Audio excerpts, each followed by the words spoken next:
네, 안녕하십니까. 지창모 치킨집 창업에 관한 모든 것, 지창모 유인철입니다. 오늘은 그 소자본 치킨 창업 어떻게 할 것이냐, 그거에 대한 카페 글을 가지고 텍스트로 몇 가지 말씀을 좀 해보겠습니다.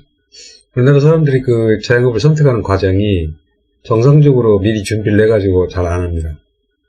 원래 이제 또 직장이 굉장히 선호한데, 불경기가 쭉 지속되고 앞으로도 그럴 거니까. 그래, 이제 학생들도 대학 나오면 대기업 들어가는 걸, 지상 목표로 하죠. 네, 좀 보수적인 사람들은 좀 안정적인 공무원 쪽을 택하기도 하는데, 뭐, 이래저래 이제 상황에 따라서 움직이고 있습니다. 근데, 대부분이 자영업 진출하는 사람들이 젊어서부터 창업을 하려고 하는 것이 잘 아니에요. 잘 아니고 중년이나 갑자기 퇴직하신 분들, 이러신 분들이 재취업을 하려다가 이것저것 찾아보다가 잘 안 되니까 자영업을 하는 경우가 있어요. 그러니까 준비를 제대로 안 해요. 그 여기 문제가 생기죠. 그게 최선의 선택이 아니라는 겁니다.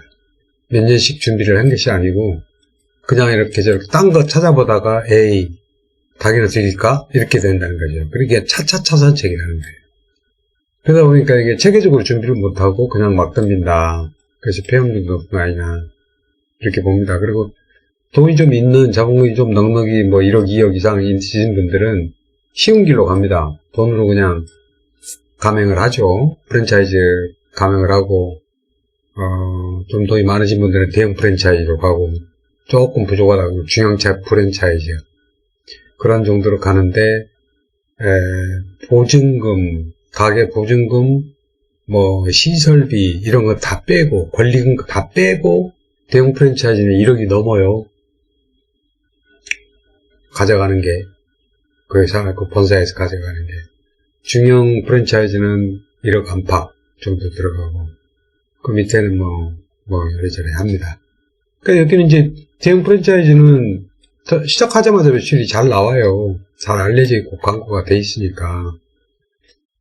그래서 이제 그렇게 하는데 조금 지나면은 이제 적응이 좀 될 만하면은 이 사람들이 이 본사가 간섭이 너무 많거든요. 소위 말해서 문 몇 시에 닫아라 이런 것까지 관여를 합니다. 그걸 안 하면 나중에 기간 연장할 때 불이익을 주기도 하고 3번 출퇴근을 어기면 연장을 안 해주겠다 이런 데도 있어요. 몇 년 지나면 인테리어라, 등등, 온갖 것. 메뉴 하나 제 마음대로 바꿔서 해보고 싶은 거 할 수가 없습니다. 다 시키는 대로 해야 돼요. 공사품까지도 다 본사에서 공급하는 물류 다 그대로 써야 됩니다. 이게 얼마 지나고 나면은 다 그만두고 싶어 해요. 근데 매출 떨어질까봐 무서워서 못 나와요. 그래서 저는 이제 제안을 많이 드립니다. 처음부터 개인적으로 준비를 해라. 개인적으로 창업해라고들은 더 정확하게 준비를 그렇게 하잖아요. 저 같은 경우도 개인적으로 시작했다 6개월 만에 준비를 철저히 한다고 했었는데도 결국 망했어요. 근데 돈을 얼마 투자 안 했거든요. 그러니까 소위 영끌에서 폭망하면 방법이 없어요. 돈 별로 없는 사람들이 1억, 2억, 3억 이렇게 빚내가지고 망하면은 그런 건 폭망이라고 그래요. 근데 보통 성공신화 쓴 사람들이 그런 말 하거든요. 자기도 망해봤다 그러는데 이거 몇 천만 원 투자한 거니까 재기가 되는 거예요. 근데 개인점들은 한번 실패를 해도 몇 천만 원 정도니까 신규 주문 복귀를 할 수가 있어요. 뭘 할 수가 있는데 억대씩 빚내가지고 한 사람들은 잘못하면 노년에 재기를 못해요. 그런 점을 이렇게 잘 생각을 하셔서 체계적으로 준비하고 창업하셔라. 이런 얘기를 저는 드립니다. 치킨집 창업 사실이 그렇게 어렵지는 않아요. 다른 업종에 비해서 투자금도 사실은 그렇게 많은 편이 아닙니다. 그러니까 10배 보고 막 달겨드는 거예요. 이게 근데 장사라는 게 사람 상대해 가면서 하는 건데 쉬운 게 아닙니다. 그래서 제가 강력하게 권고하는 거는 치킨집에 가서 취업을 해라. 취업을 하면은 제가 이제 꿀팁이라고 이렇게 해놨는데 한 석 달 정도는 실제로 가서 경험을 해봐라.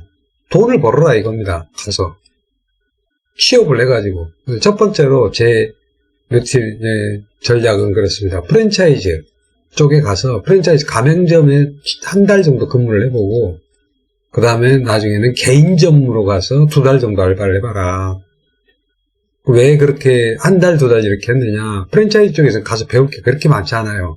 모조리 다 시스템이 다 돌아가는 곳이라 식재료 공급부터 해가지고 시스템이 어떻게 돌아가는지 거기 시키는 대로 해야 돼요. 자기 마음대로 할 수가 없어요. 그러니까 이렇게 돌아가는구나. 그런 것만 이렇게 보시면 돼요. 배울 게 그렇게 많지가 못하다는 얘기죠. 근데 개인점은 이 모든 것들을 본사에서 시스템을 만들어 놓은 게 아니고 내가 다 만들어야 돼요. 그러니까 일이 훨씬 복잡하고 직접 해야 될 일이 많죠. 식재료 직접 구해야죠. 그걸 손질이 필요하면 손질도 해야죠. 하다못해 식용유도 그냥 본사에서 그냥 주문하면 갖다 주는 게 아니고 내가 직접 식용유 업자들하고 컨택트 해야 되고 이런 거 등등등. 폐유는 어떻게 처리할 건지 그런 거 등등등까지 싹 다 경험을 해야 돼요. 그러니까 이거 훨씬 배울 게 많습니다. 여기에서 한 석 달 정도는 수련하는 시간이다 이렇게 생각하고 최소한 200만 원씩만 번다고 해도 뭐 5, 600만 원 벌잖아요. 석 달이면. 돈 벌고 일도 배우고. 이거를 안 해요. 이걸 안 하고 그냥 돈으로 바르려고 그래요. 그러다 보니까 힘들죠.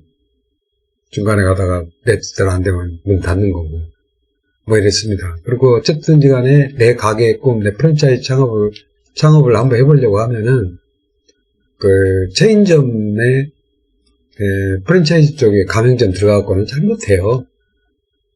시키는 대로만 하던 사람이 나와가지고 나오지도 잘 못하고요. 그렇거든요. 근데 개인적으로 천천히 출발하면 종국에는 길게 자기가 갈 수 있고 내 가게의 꿈도 성취를 할 수가 있고 본인 하기에 따라서 내 프랜차이즈도 만들 수도 있다. 그런 점을 말씀드려 봅니다. 제 카페에 이런 글들이 참고하실 만한 글들이 여러 개 있는데요.